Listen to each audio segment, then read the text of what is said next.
Hello and welcome to the Quiver channel. I am Jason, your host. Okay, I was going to be going to Tesco, but they don't open till 10 a.m. on a Sunday.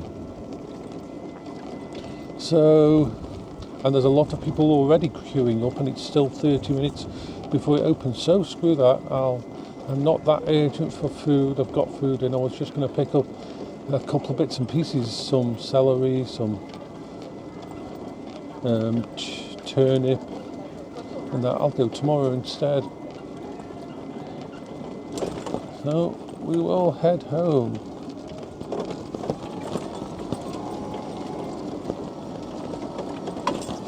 Which is okay by me. We'll go back through the park.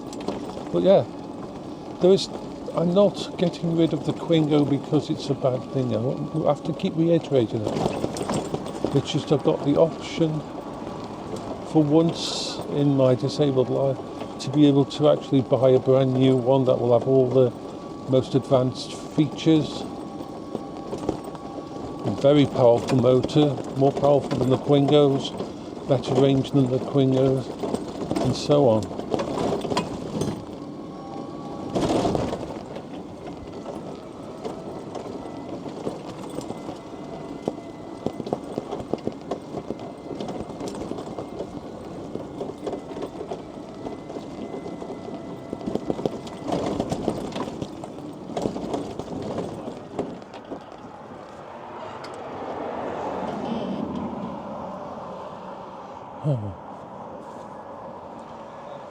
But today's a good day.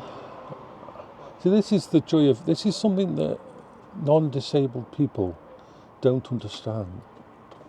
The ability to just go out to a local shop and that.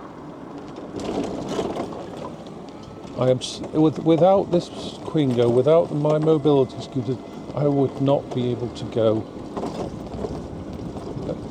out. I just wouldn't. It just would be an impossibility for my brain to cope with leaving the house.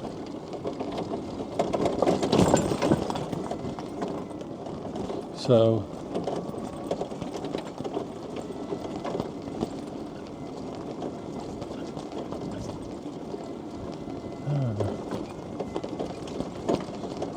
looks like it is going to be raining soon. The clouds are gathering. So what I'll do is probably go out. I won't go out tomorrow because tomorrow I've got an appointment with a urologist to sort out what the problem is I've got. It could be, we don't think it's cancer now because none of the cancer markers came up on the actual full blood work and that. So that's a positive. That's a fucking positive. That's an amazing positive. But there is something that needs to be dealt with. So, my weight has gone down to 134. I'm dropping about between 1.5 kilograms and 1/2 kilogram every week, which is brilliant. Because I can't lose weight too fast because I've got to make sure I'm having enough nutrients and that. I've got to balance everything. So my potassium levels have stabilised. They're low they're stabilised just within the norm, which is better than nothing. But with the amount of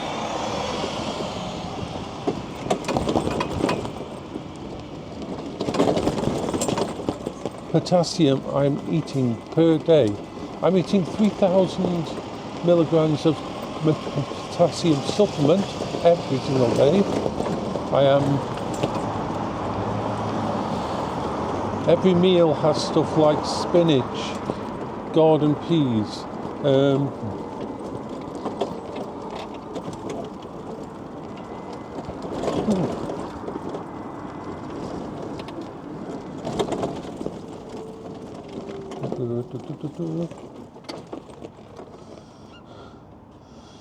spinach, garden peas, cauliflower,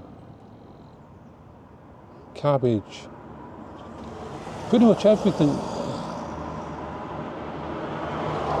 Mushrooms.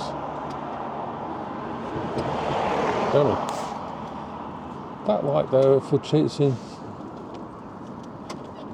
I'm going to just wait here for a bit.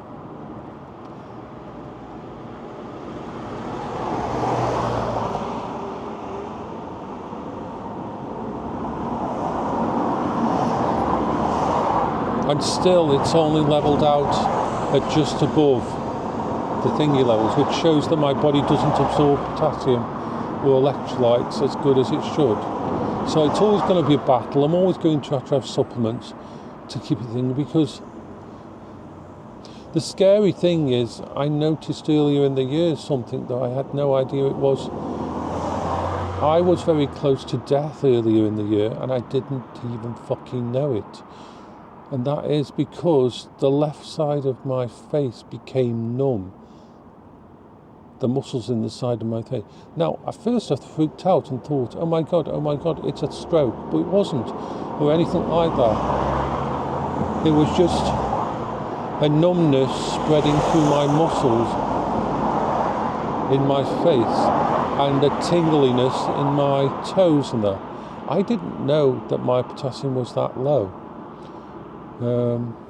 Because the medication I am on, or was on, seemed to do a number on my potassium levels as well as my problem with absorbing potassium anyway. So it is a good job that I eat so well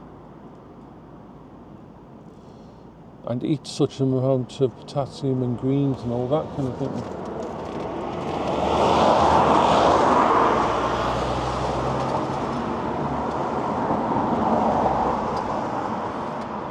I'm just going to fucking cross in a minute. I'm not waiting any longer.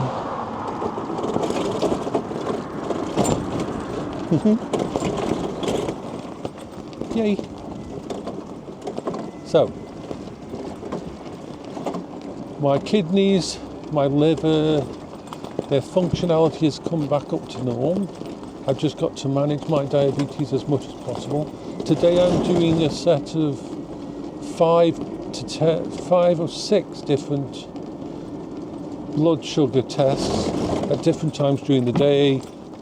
When I woke up, I can do the next one at 10 o'clock, which will show the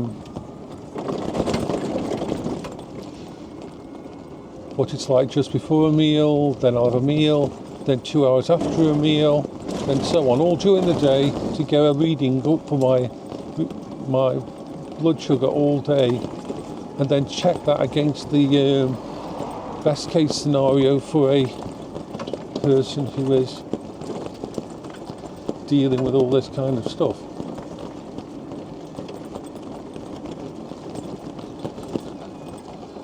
So that's what today is.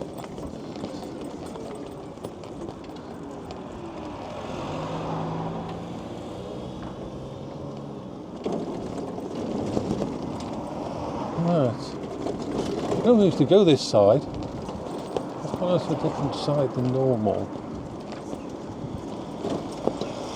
I'm going to cross over here. The new pavements here are really nice. I wish the entire freaking country pavements were like this.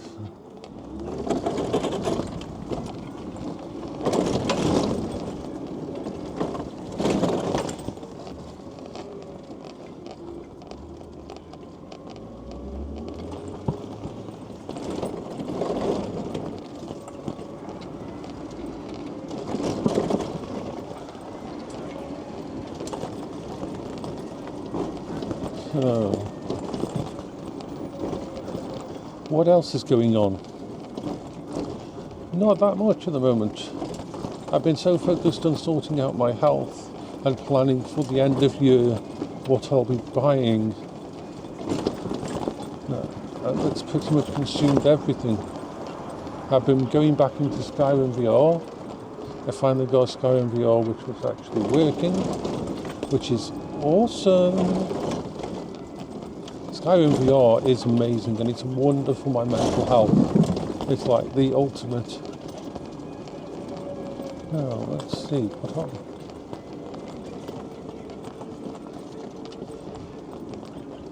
Here we go. Beep, beep, beep.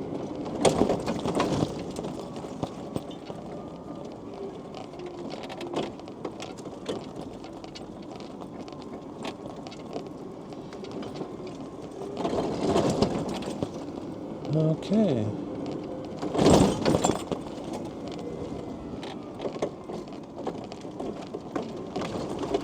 No.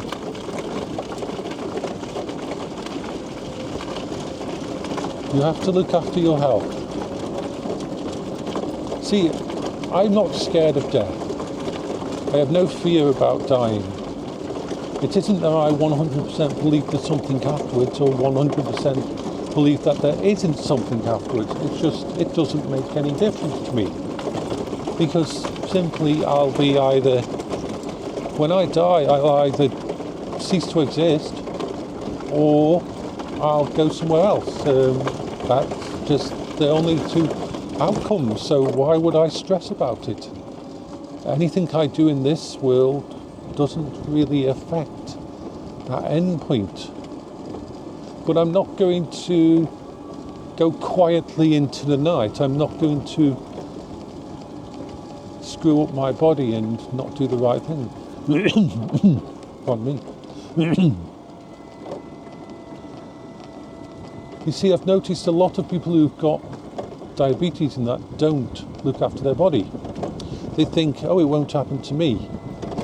They eat anything they want. They drink anything they fucking want. They roll the dice, because the thing is, when it comes to diabetes, the damage you're doing if your blood sugar is raised. Well, look at me. We didn't know I had diabetes. And my blood sugar had been high for a while, and that had actually moderate damage to my kidneys and moderate damage to my liver. If that had continued, I would have died. I mean, seriously, renal failure is not fun. Losing your kidneys is not something that's easy to deal with at all. I know, because Paola lost her kidneys died. Oh, let's get back on here and turn right. Yay. So, heading home.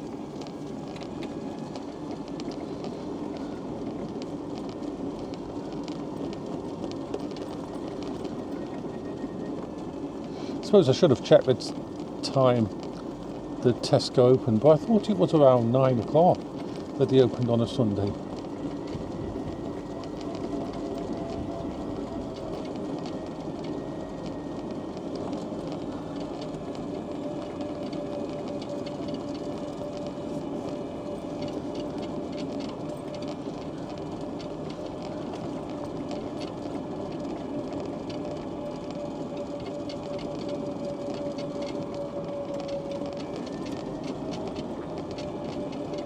I can't understand anybody who's got an illness like diabetes that doesn't take every fucking precaution to elongate their life. Yes, it sucks not being able to drink all that stuff and eat all that stuff and having to manage your diet, and it costs more to eat and balance everything out. But it's your life. It's not like you have to give up everything. What happens is, basically,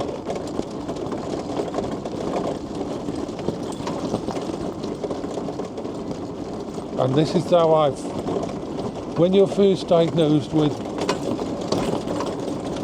diabetes, the best thing to do is put yourself on a really restricted, low glycemic diet. It's boring as hell. It's basic stuff. It's all the food that doesn't have all the nice thingies in, but just start off with the most basic, low glycemic, low to no sugar foods, and see how your body handles it.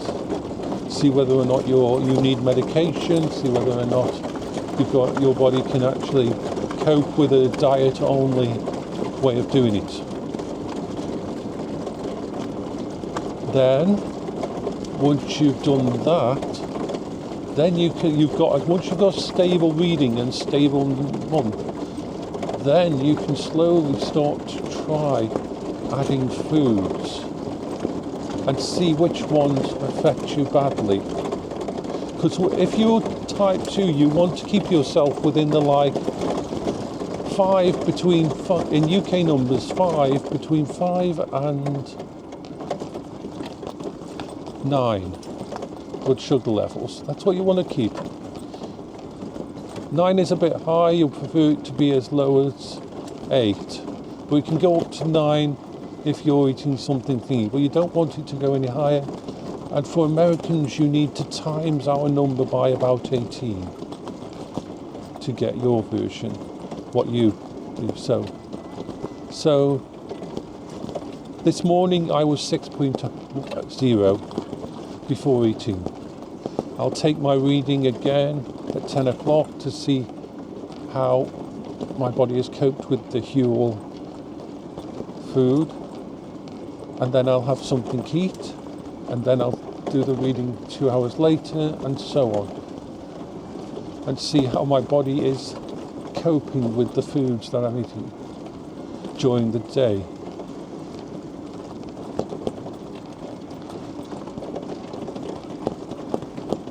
Because you can add stuff, like I've found out that I can have rice pies, I can have oatcakes, I can have cheese, certain types of cheese, especially the certain types of cheese are fine for me, bacon, some sausages, if they're lean sausages, are fine for me. So this expands your food ability, but you've just got to make sure you don't do anything stupid like milk chocolate or sweets or fucking alcohol that's got lots of sugar in, or soda, and that. Fuck me, your body will spike up into the high, and that's what does the damage to your body. And you won't see the damage to start with. This is the thing. I just thought I was a bit more tired than normal. I thought it was actually just me getting old, though I was feeling more worn out. I didn't see the warning signs, and I was just feeling off. My body was, but it was being damaged. My kidneys and my liver were actually taking damage from my blood sugar levels. So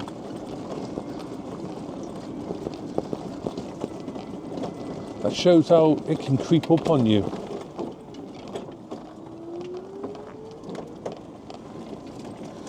And certain things like normal ice cream and cakes and all that, that's a no-go.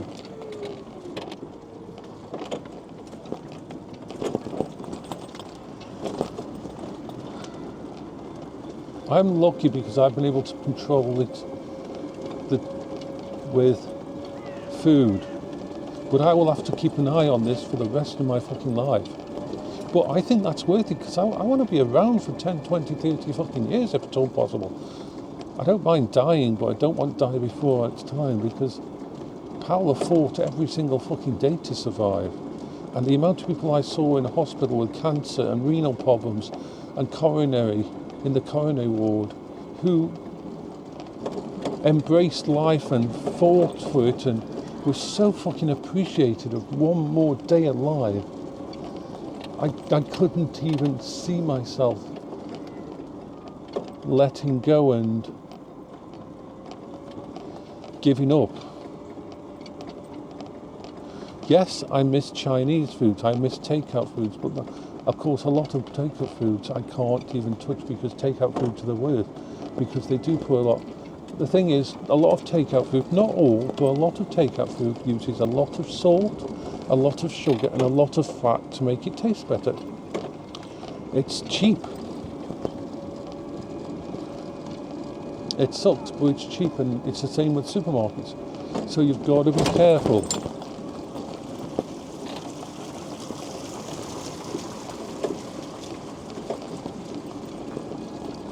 Anyway, I will say bye-bye now.